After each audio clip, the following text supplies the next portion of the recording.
with offensive tackles. They brought in a couple guys, so that potentially should be good. But there were a lot of problems defensively. They were one of the worst teams in yards per run, and one of the worst teams in yards per pass. So usually when that happens, that isn't combined with the fact that they were one of the worst teams in deep balls given up in passes, and one of the worst teams in plus 20-yard runs. So you don't usually have the combination of you're bad on the average and you're giving up these deep balls. They tried to address that with changes and overhaul in the secondary and some other things from a personnel perspective. But that defense was pretty good when they were good. And they could do a lot of, they were a little bit underrated as well. So that's, if I can just show the numbers on that, because I totally agree with Coach. It's about if the defense gets back to where it had been. Because, and I know we're going to talk about Burrow and Mahomes later, and when they won those 3 straight games against the Chiefs, Burrow played well. But the bigger story to me of those Chiefs losses was Lou Anarumo and that defense really making Patrick second-guess himself, play the worst half of football of his life in that AFC title game, make some uncharacteristic mistakes. And the Bengals had been, under Lou Anarumo, kind of the opposite of the Bills' defense the last few years, which was the Bills would have these gaudy regular seasons, and then they would play a great quarterback in the postseason, and he would carve them up. Yeah. And that's one of the reasons that they made Leslie Frazier step aside, and they made changes. The Bengals would have average regular seasons defensively, and then really succeed against these great quarterbacks in the postseason. Last year, that defense fell off a cliff. So I do think people are sleeping on them a bit. I think that when Joe Burrow is healthy, they are a top 3 team in the AFC clearly. If they can just have an average defense. The question is, are they going to have an average defense? And it's also a big question is when Joe Burrow's healthy. Right. Sure. Well, he still played 10 games last year and was only 5-5. Right. And then he said, but it felt to me like, didn't it feel to you like he wasn't healthy that first month of the year? He was out there. He couldn't throw the ball. Now remember, his sack percentage is one of the, I think he's the 7th highest in terms of career sacks. Yeah. And all those sacks aren't the offensive line. He's got some responsibility for that as well. So part of him being healthy is his ability to get rid of the ball too and not try to be a superhero, because that hasn't really worked out very well for him. Okay, he might struggle against Lamar. He does have success against Patrick Mahomes. Here he is on how playing Mahomes brings out the best in him. Take a listen. I think you got to go out and not be scared to make mistakes. You got to go out and make plays, because you know he's going to go out and make plays, and that brings out the best in me. It's always an exciting challenge when we go against each other. It's an opportunity every time you go against him too, because you know all the eyes are going to be on it. It's always exciting. Insightful. Here's their head-to-head numbers. 3 wins for Burrow, and he's it's Coach's favorite graphic. I really do enjoy it. He has to bring it back. You can really use it for anything. I had a sarcastic insightful about the first quote. The second quote I actually thought was insightful. The idea that Burrow likes the bright lights of playing Mahomes. Well, it's different. That's the whole Joe Cool attitude where other guys are like, oh my God. Different than, I know people think I made too big of a deal of it, but when Lamar was asked before the AFC title game, how much do you like playing Mahomes? And he was like, I don't like it at all. He was like, it's not fun. And I think Burrow, so go ahead and ask the question. No, the question is Burrow Mahomes' only rival? He could have been. If Mahomes has a rival, it's Joe Burrow. The answer is he doesn't have a rival. But one of the most interesting moments in recent NFL history is that drive that Chris Jones sacked Joe Burrow on with a minute left in the AFC title game 2 years ago. Because if Joe finishes that drive off, everything about the NFL is so different. He would then be 4-0 against Patrick, 2-0 in the playoffs. Mahomes wouldn't have won that Super Bowl. I'm actually of the belief that if the Chiefs hadn't won the previous year, I don't know if they have the confidence to pull out of the spiral that was the end of last year. And everything's different. Quarterback rankings, everything's different. Unfortunately, he didn't come through there. Patrick then did. And now this is why there's no rivalry, despite how much Coach loves that graphic. Since Joe last beat Patrick, here's what's happened. because it's been 610 days. Since then, Patrick has won 7 playoff games, a league MVP, 2 Super Bowls. And Joe's 1 playoff loss was to Patrick. And the next year, they didn't make the postseason. And despite the fact that Patrick's worst season happened since then, he still has better numbers across the board. So to put that in context, since Joe Burrow last beat Patrick, Mahomes has accomplished essentially Steve Young's career. 7 playoff wins to 8, with 2 Super Bowls to 1 in Patrick's favor, 2 MVPs to 1 in Steve Young's favor. So it's the further removed we get from that AFC title game that Joe Burrow won, the harder it is to say they're a true rivalry. I agree that Mahomes has no rival in the league right now. His rival is Tom Brady. His rival is Tom Brady. That's the only one he's competing against. If Mahomes doesn't win another championship, then if you want to say Joe Montana's in there, he's a rival. But right now, there's no one in the league. But I do think, Nick, and obviously he's gotten the best of Lamar. But if the Ravens were to beat them in the playoffs this year and win the Super Bowl, then I do think people would start thinking, oh, Lamar's got 2 MVPs. It's a Lamar-Mahomes rivalry. Or if Burrow beats him again in the playoffs, it will be viewed as a rivalry, assuming Burrow can win the Super Bowl. If Stroud, I think these are the 3 players. Stroud could make it a rivalry this season too. So I think those 3 players. Allen's lost too much. Like he's got to win more than just one in the playoffs this year to be Mahomes' rival. But I think those 3 have a chance right now in the AFC. Yeah, to me, that's what's disappointing about this time that we're in, is there isn't Brady Manning, Brady Roethlisberger, Brady Breeze, Brady Aaron Rodgers. There's so many quarterbacks that were successful, had 1 quarterback or 1 Super Bowls, and you could make the argument that each year they had the potential to. But in this group, it's Patrick Mahomes and everybody else, and hopefully one of these teams will break through. Why is that disappointing? I think it's really nice for Patrick. It's just not as significant as what Tom did. Probably should follow the wise words of Coach Mangini. You don't need to put out someone else's candle to make yours burn brighter, especially if that person's candle is lit with 4 MVPs. Here's Johnson on being left off the NFL 100.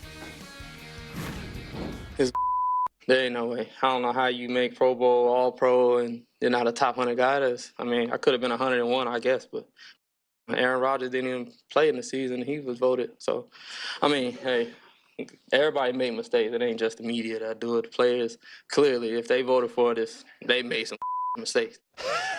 Agree, Rodgers didn't deserve a spot. Yeah, listen, I understand Jalen Johnson's frustration. I think the worst snubs were his position group. He didn't make it. L'Jarius Sneed, who was an All-Pro, didn't make it. Sneed was not an All-Pro. Trent McDuffie was an All-Pro. He didn't make it. Meanwhile, Deron Bland was top 35, ahead of Sauce Gardner. So I thought that was poorly done. But just about Rodgers in the top 100, Rodgers should not be on the list and Baker Mayfield not on the list. Wait. You can't have Rodgers ahead of Baker in 2024. Sure. You just Baker can't. Was like 102. So I would have Rodgers ahead. Okay, well, can I show you 2 things real quick? What about since Baker came into the league? So this is a large sample. Which one is it? Do we not have them both in the playoffs? Okay. I think Rodgers is 2 MVPs. So here's Rodgers. Hold on. Well, here's I'll explain in a moment. Here's their last healthy years. So Baker flatly better last year than Rodgers was his last year in Green Bay. That's undeniable. The other thing that I was going to show you, but I'll just tell you instead, since Baker's been in the league, he's there it is. That's them in the playoffs over the last 6 years. That's the 6 years them in the playoffs. So you tell me how the younger, healthier player on the team with the better coaching staff and the more dynamic weapons shouldn't be ahead of Aaron Rodgers on this list. Well, with that graphic, like I said, Rodgers has 2 MVPs since Baker's been in the league. Now, I will give you, based on his last 2 seasons, including last year, right, where he obviously didn't play, and the last year in Green Bay wasn't good. If you just go on that, then yes, he does not deserve to be in the top 100.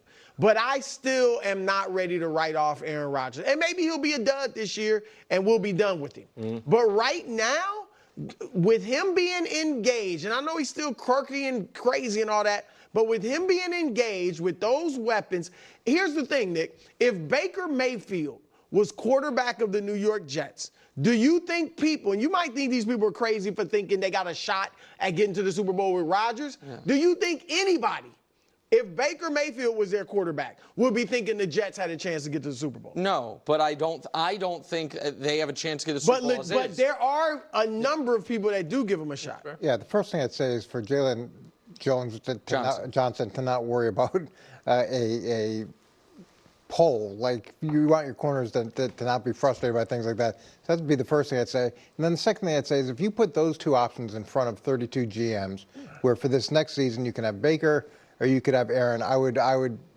argue that the vast majority, if not 80% of them, would say that they would take Aaron over Baker for this coming season, regardless of what team they were on. I'm willing to bet my life that Baker or that Aaron has better stats than Baker this year. I'm saying if this were a draft and these are my two options, and you put those two options in front of all the GMs across the league, said this is who you can go into your season with, I'm arguing that 80% of. If you were coaching the Jets again, and you had this defense, that team, that offensive line, and you know everything goes along with both guys, and you're like, hey, you can have either one of these players. Who would Eric Mangini pick? Well, look, I had Brett Favre, so I'm already in that family tree.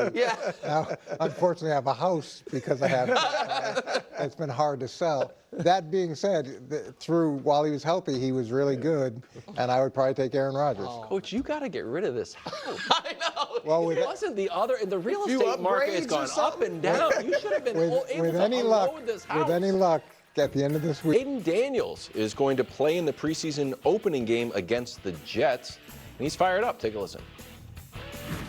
I just love playing football, so I'm happy about it. I always knew I was going to play. I don't know when I'm going to play. At least I have the opportunity to go out there and play, so I'm excited for it. Coach, the prevailing wisdom is that Caleb's got the Rookie of the Year locked up. Do you think Jayden can steal it from him? Yeah, definitely. We saw it last year, right? There was the consensus number one pick, or pretty close to consensus number one pick, and we have a totally different result than what I think anybody expected. And I'd say the same thing is true for Jayden. I really liked him on college tape, not just because of the plays that he made down the field, which there were an impressive group of those. I thought he had good poise in the pocket. He wasn't trying to get out quickly all the time. But when he got out, it was like he was shot out of a cannon. That's my favorite. Nobody timed him in the 40, but you don't need a 40 to watch on tape and go, God, that's really fast. It was really fast. We did this last. I'm telling you. And Coach has all these. Sometimes, Coach, you have these like very intricate breakdowns where you're like, look, and when he's up against this coverage, and then your breakdown on Jayden is like, he is very fast. Guys, he is so fast. It's kind of like the Caleb Wow plays where that's the only way you can describe it. It's like, I'm not sure what his numbers are, but you don't really need to watch to know he's going to outrun pretty much everybody else who's on the field. But I really liked the fact that wasn't his first answer. He was trying to stay in the pocket. He was trying to make those plays work. And when things broke down, he took off. I know Nick hates him because he says he's too thin. The hate is not fair. Nick says I don't like skinny, small quarterbacks. I just don't. Yeah. I just don't. It makes me nervous. Okay, That's I don't know how small he is, but he may be a little bit on the thin side. But look, he'll probably grow into his body. A lot of us do. Okay. Yeah. No, he's not on the. My point is, my entire reservation about him is the exact same reservation I had about Bryce Young. One is too skinny, the other is too small, which is there is simply to me a threshold that like a roller coaster, you must be this size for me to think I can spend a top 3 pick in the draft on you to play quarterback. Well, it's easier to gain weight than it is to if he would have, he could have. If really? He could have, he would have. Yes. So everybody who graduates from college, that's their bar. Like wherever they are, they can't change their body at all. I'm telling you that why do we have weight rooms? Because, Coach, if he was at LSU with probably a better weight room than the Commanders have, and he came out that size, that to me says he's not going to get much bigger. That's my only complaint about him, and it's just how I feel. I don't dislike the player. He's a great player. I just don't think he'll be able to stay. I think he does have a good chance of winning Rookie of the Year. There we go. And look, and this kind of supports what you're saying because of his experience. I mean, 5 years, parts of 5 seasons in college football. He's 23. He'll be 24 in December. But I think that'll allow him to adjust pretty quickly to the NFL. He does have weapons with McLaurin. Like, I actually think if they have similar seasons, because he's got the benefit of playing without expectations. That's right. Everybody's expecting not only Caleb individually to play well, but him to lift that team, whereas Daniels has the chance to really develop without people expecting so much immediately. And CJ had a lot of that too. Yep. If not only that, but a lot of people question whether or not he was drafted way too high based off of all the pre-draft concerns that came out of nowhere. October 27th, home against the Bears. Oh, That's going to be decided. Yeah. Well, let's not. Hopefully, I mean, there's other guys.